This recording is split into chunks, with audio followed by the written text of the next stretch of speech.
When you have a business, if you are trying to really boost revenue, at some point you got to think about self checkout because you can't really monitor all transactions manually. You can't really monitor all transactions electronically. At some point, you have to empower your customers to actually take charge, right? And so, empowering your customers in terms of allowing them to take charge it just means that you want to implement self checkout for your business. So, in today's conversation, I want to explain to you how to implement self checkout for your business. Before I actually get into the whole conversation, I want to explain to you what self checkout systems really are because a lot of business owners have no idea what self checkout business really are and what those systems entail. So, if you think about self checkout systems, think about automated hardware and software solutions that allow your customers, to process their purchases at retail stores instead of needing assistance from a cashier. So what that means that you don't have to really hire a cashier to take care of the payment processing. Customers are actually doing things themselves. Okay, themselves. So self checkouts are most common within retail stores that see a high volume of customers and also multi-item purchases, such as grocery stores, convenience stores, and big box retailers like Walmart store and Target. So you have the whole idea here is customization, empowerment, customer empowerment, but also efficiency. Okay. So the appeal of assisted checkout stations is actually twofold. First, you to increase convenience and improve the in-store experience for customers by reducing wait times. Okay. So this is increase convenience, and number two, improve the in-store experience. So self-checkout machines also reduce labor costs by cutting down on the number of staffed lanes required in the checkout process. Okay, so this is something that you need to really think about. So when it comes to self-checkouts, you can have self-checkout kiosks, handheld scanners, app-based scanning and payment, or even RFID readers. Okay, so you do have some kind of variety when it comes to self checkouts. So this is something that you can really think about, especially if your store actually needs a specific type of checkout. Okay, I mean when I speak about self checkout kiosks, those are large standalone terminals that are typically located within designated self checkout areas at the front of the store. So they allow shoppers to scan, bag, and pay for their items all in one place. The handheld scanners, I mean, are kind of cool too. Okay, those are mobile. Okay, so those are mobile self checkout terminals. App based scanning and payments, that's actually happening now on customers' mobile phones. So that's pretty good.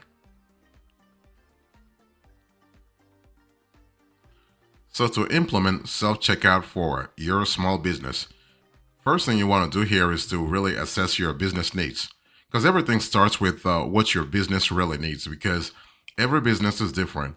If I'm running a barbershop, my needs are different from let's say somebody who has a restaurant. Okay, so you have different businesses, different needs. So you need to understand what system is going to work best for your storefront and customer shopping habits. So, mapping your current pain points will help you to actually identify the assisted checkout strategy that will improve efficiency and reduce cost. Because the whole thing is that basically you want to identify the pain points and you want to see the solution that will really help with that pain points. So, if long checkout lines and wait times are proven to be a problem at certain times of the day, self checkout kiosks may provide a way to reduce congestions. If reducing labor costs is a key focus, then self checkout could alleviate your staffing issues. Okay, so this is important from a revenue point of view, but you should also consider that employees are still required for regulating self checkout machines and to provide assistance or discourage shoplifting. So this is something to look at. You want to look at your audience. Okay, and looking at the demographics of your customer base will also help you understand how likely self checkout is to be taken up. Okay. If you have an older customer base, you may find that they prefer to use traditional checkout systems, making it important to offer a range of checkout options in your store. This means what? It means that only some of your floors needs to be converted into self-checkout lanes. Number two, you want to select the right self-checkout solution for your specific store because, as I told you a little earlier, there is a range of factors to consider when choosing self-checkout technology, particularly when you are implementing a large scale solution that means considerable changes across the board, especially considerable changes to your storefront. Think about cost, think about compatibility, think about scalability, and think about user friendliness. If you want to implement self checkout for your small business, you want to integrate with existing infrastructure, okay?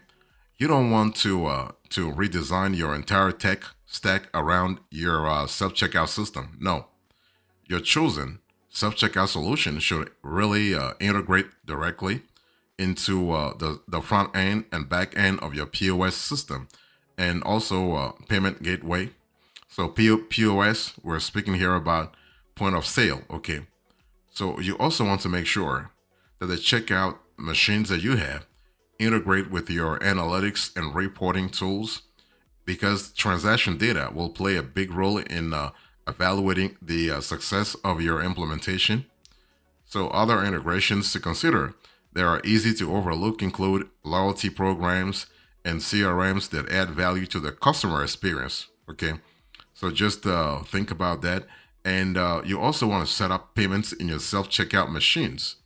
So basically, your those machines that you have need to offer customers a personalized and efficient service. Okay, so today's customers expect to choose from payment methods including cash, debit cards, credit cards, and contactless payments. So the more restrictions placed on the systems, the less convenient and appealing self checkout becomes for customers, right? So you want to really offer choices. So just like traditional checkouts, each self-checkout lane must adhere to data protection regulations concerning payment and customer data. So security features such as encryption and tokenization actually ensure that sensitive data remains hidden while transactions are processed, and you want to have that, okay? And so businesses actually have a few choices for how to offer these payment options via self-checkout. So, given that, and this is something that we have seen, my team and I have seen over the years, given that the majority of customers prefer card-based transactions, you could decide to only enable one or two kiosks to accept cash payments. This allows supervisors to keep a closer eye on these stations and ensure that transactions can move through swiftly with the least amount of payment problems.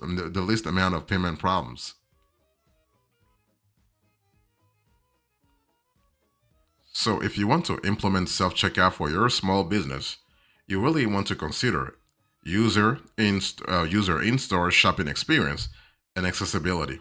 Okay, I really want to insist on that because user in store shopping experience is really critical. Okay, so ease of use is one of the most important considerations, especially when it comes to choosing and implementing a self checkout. You do not want to complicate things. You want to make things as easy as possible. So if congestion and long queues are currently a problem at your storefront, it's only going to be worse if your self checkout process is confusing or difficult to follow. So your system should actually be very clear. It should clarify what your customer needs to do as they progress through the checkout experience. This includes clear prompts for scanning the next item or putting items into the bagging area, as well as a good screen layout with large icons and text so customers can identify how to seek assistance or make a payment, right? You want to make things as convenient as possible for customers. And also, you want to design your checkouts for different types of accessibility. For example, kiosks should be at different heights and configurations for people with varying mobility. Consider authority and visual, like you want to also think about You want to look for auditory, not authority, auditory and visual accessibility. When it comes to that, because you want to have features like voiceover or high color contrast screens, okay? And if your store is in a diverse community, offering multiple language options is also an important consideration. You also want to beef up security and loss prevention, okay? If you want to actually, if you want to implement self checkout, because one of the big drawbacks of self checkouts is that users can manipulate systems to shoplift or pay less for items than they are worth, okay? Resulting in inventory shrink, right? So while customers may do this by mistake, this vulnerability can easily be exploited on purpose. So, there are a range of protective measures that storefronts can implement to discourage retail theft. This includes checkout supervisors and video surveillance, as well as AI systems designed to detect suspicious behavior, such as skip scanning. So some retail giants, such as Target, actually have also introduced restrictions on the number of items per transaction in a bid to actually combat fraud. So you have a lot of possibilities here.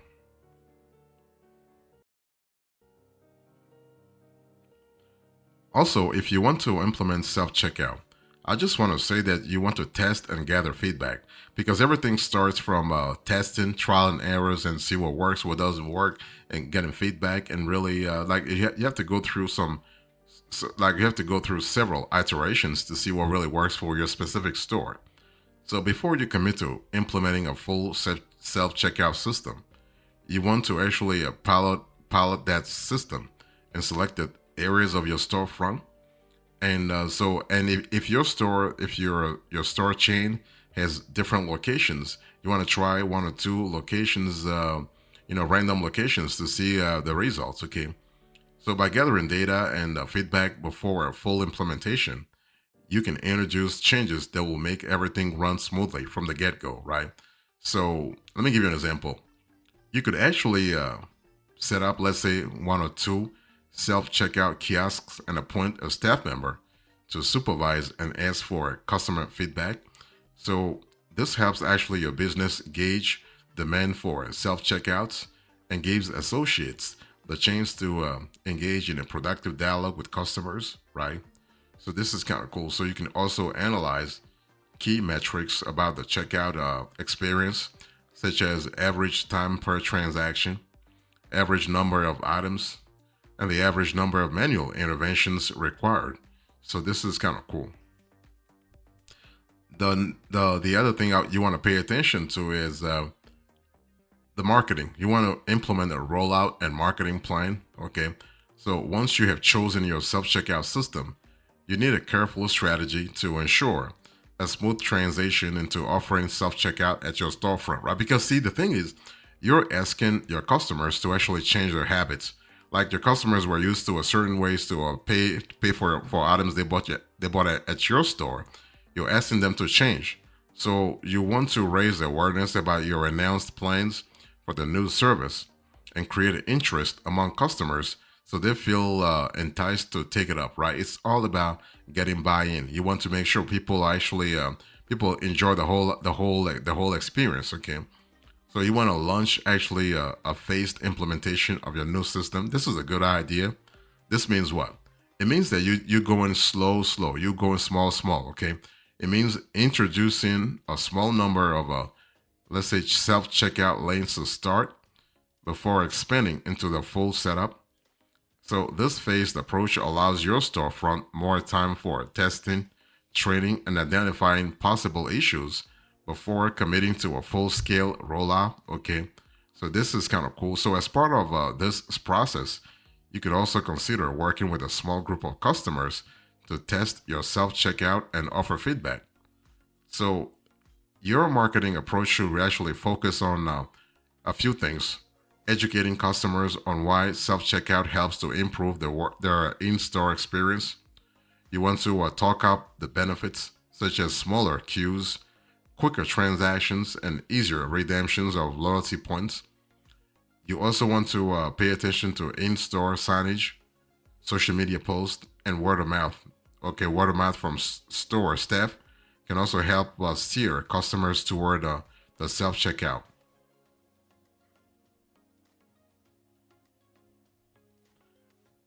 Also, if you want to implement self checkout for your small business, you want to stay on top of maintenance and upgrades because see the whole thing is when you have self checkout, you are really you are bringing new technology into your store, right?